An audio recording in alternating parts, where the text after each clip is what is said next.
दोस्तों कल सुबह 4 बजे बॉलीवुड अभिनेत्री दिशा पाटनी और खुशबू पाटनी के घर के सामने फायरिंग होती है। इसके बाद में इस फायरिंग की जिम्मेदारी है जो लॉरेंस बिश्नोई गैंग ने ली है। और गोल्डी ब्रांड ने फेसबुक के ऊपर एक पोस्ट शेयर करके जानकारी दी है कि जो दिशा पाटनी और खुशबू पाटनी के घर के बाहर फायरिंग हुई है उसकी जिम्मेदारी हम लेते हैं, क्योंकि इन्होंने हमारे संतों का अपमान किया है। इन्होंने प्रेमानंद जी, अनुराचार्य के बारे में अभद्र टिप्पणी की है जो हम सहन नहीं करेंगे।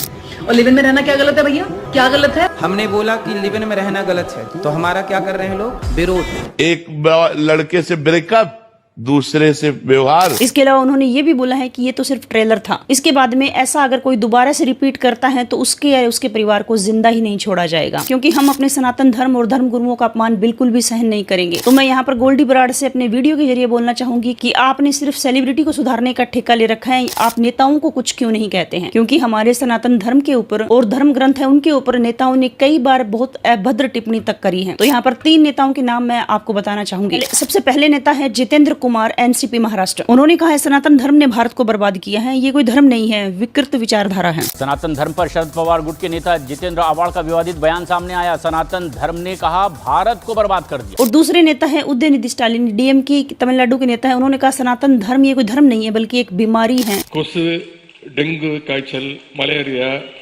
कोरोना इதையெல்லாம் வந்து நம்ம எதிர்க்க கூடாது। और तीसरे जो नेता है वो है स्वामी प्रसाद, यूपी के ये नेता है। इन्होंने कहा है कि रामचरितमानस के अंदर कुछ पंक्तियां हैं जिन्होंने शूद्रों का अपमान किया है। लाखों करोड़ों लोगों की आस्था को ठेस पहुंचाना क्या आप जैसे समझदार नेता को शोभा देता है? तो जो अपने खुशी के लिए लिखी गई हो वो धार्मिक पुस्तक कैसे है? इसमें से ये पंक्तियां ही नहीं बल्कि पूरी पुस्तक को ही जला देना चाहिए। तो यहाँ मैं गोल्डी ब्रांड से कहना चाहूंगी, आप बॉलीवुड की जो सेलिब्रिटी हैं, फेम पाने के लिए सिर्फ उनको ही टारगेट करते हैं, नेताओं को क्यों कुछ नहीं कहते हैं? इसके बारे में आप लोगों की क्या राय है दोस्तों, कमेंट में जरूर लिखें।